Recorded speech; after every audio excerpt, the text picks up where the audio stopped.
Welcome to Vroom Vroom de Lulu, and I will tell everything you need to know to watch the F1 season 2024. This will be the longest season ever. Will be 24 races, 6 spring races, 21 countries. This season is marked for some events like the return of Shanghai on the calendar, and for the first time on the F1 history, we had no change on the grid, no rookies and no musical chair. We have new two teams. Actually, they are not new, they only changed their names. But both of the new names are kind of polemic. Let's start with AlphaTauri, that now is Visa Cash App RB. RB, Red Bull or Racing Bulls? No one knows. Maybe you will listen about them as RB or Visa Carb, or I particularly are calling them Total Visa because they are looking like Toro Rosso, but they are Visa. So yeah, they were new as Alfa Romeo, but now they are Stake F1 team Kick Sauber. Polemic. Stake is it's not allowed in all the countries that F1 will be this year.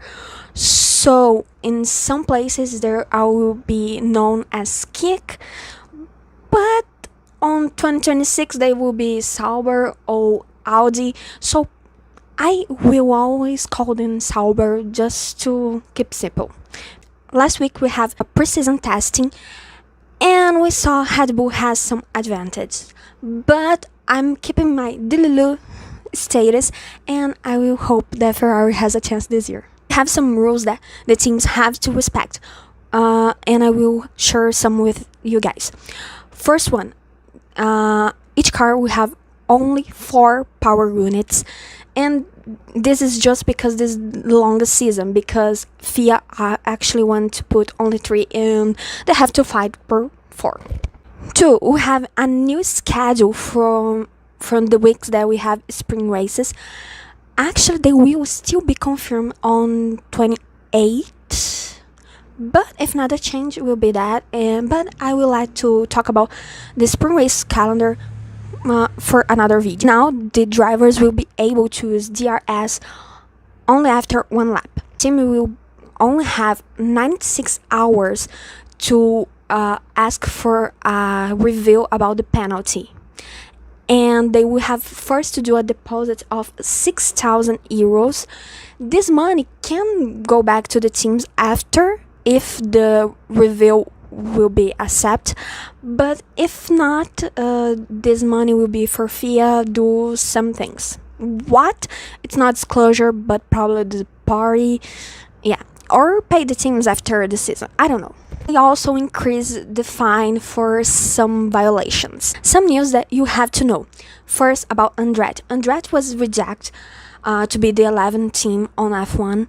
They still not give up. Maybe they will buy another team. Maybe they will try to be the 11th team. Let's see what history will bring to us. Second big news you have about F1 this year was Lewis Hamilton is leaving Mercedes after 11 years and going to Ferrari next year. So yeah, and with this, Carlos Sainz is now available for other teams. About Christian Horner, he is the team principal of Red Bull Racing. He is being investigated. We don't have any real statement of, only that they are investigating Horner, but we have to wait. There is a leak that we'll probably have some news today, or today is 27 and or tomorrow 28, but until this moment we have no rules about the situation. Basic about F1, we have 10 teams: Ferrari, Mercedes, Red Bull Racing, Visa Cash App, Sauber, Alpine, Aston Martin, McLaren, Williams, and Haas. Each team has 2 drivers, so we have 20 drivers in the whole grid. Every team has at least 1 reserve driver. There are some teams like Ferrari, they have 3. There are some teams that are 2. We have some teams that are siblings that they share who is their reserve driver, like Red Bull and Visa Cash App. Race weeks, we have 3 days, but we have 2 kinds of race weeks. Only race and race plus spring race, but I will talk this about in other video.